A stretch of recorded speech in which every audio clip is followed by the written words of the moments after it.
है काकभूषुंडी, जानिए उनका रहस्य। अध्यात्म रामायण। सर्वप्रथम श्री राम की कथा भगवान श्री शंकर ने माता पार्वती जी को सुनाई थी। उस कथा को एक कौवे ने भी सुन लिया। उसी कौवे का पुनर्जन्म काकभूषुंडी के रूप में हुआ।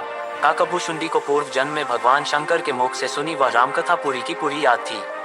उन्होंने ये कथा अपने शिष्यों को सुनाई। इस प्रकार रामकथा का प्रचार प्रसार हुआ। भगवान शंकर के मुख से निकली श्री राम की यह पवित्र कथा अध्यात्म रामायण के नाम से विख्यात है। काकभूषुंडी। लोमश ऋषि के शाप के चलते काकभूषुंडी कौवा बन गए थे। लोमश ऋषि ने शाप से मुक्त होने के लिए उन्हें राम मंत्र और इच्छा मृत्यु का वरदान दिया। कौवे के रूप में ही उन्होंने अपना संपूर्ण जीवन व्यतीत किया। वाल्मीकि से पहले ही काकभूषुंडी ने रामायण गिद्धराज गरुड़ को सुना दी थी। लोमश ऋषि परम तपस्वी तथा विद्वान थे। इन्हें पुराणों में अमर माना गया है। हिंदू महाकाव्य महाभारत के अनुसार ये पांडवों के ज्येष्ठ भ्राता युधिष्ठिर के साथ तीर्थ यात्रा पर गए थे और उन्हें सब तीर्थों का वृतांत बतलाया था। लोमश ऋषि बड़े बड़े रोमों या रोओं वाले थे। इन्होंने भगवान शिव से यह वरदान पाया था कि एक कल्प के बाद मेरा एक रोम गिरे और इस प्रकार जब मेरे शरीर के सारे रोम गिर जाएं तब मेरी मृत्यु हो।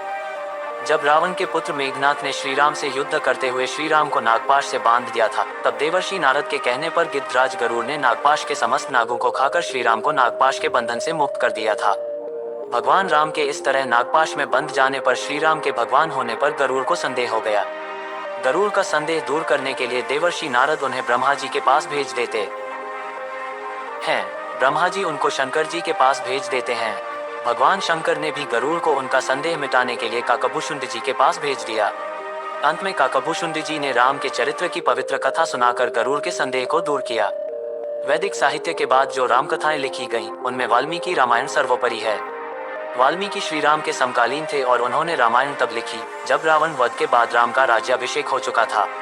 एक दिन वे वन में ऋषि भारद्वाज के साथ घूम रहे थे और उन्होंने एक व्याघ्र द्वारा क्रौंच पक्षी को मारे जाने की हृदय विदारक घटना देखी और तभी उनके मन से एक श्लोक फूट पड़ा।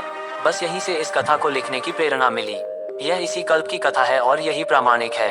वाल्मीकि जी ने राम से संबंधित घटना चक्र को अपने जीवन काल में स्वयं देखा या सुना था, इसलिए उनकी रामायण सत्य के काफी निकट है। लेकिन उनकी रामायण के सिर्फ 6 ही कांड थे।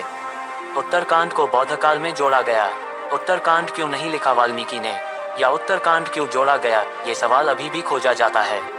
अद्भुत रामायण संस्कृत भाषा में रचित 27 सर्गों का काव्य विशेष है।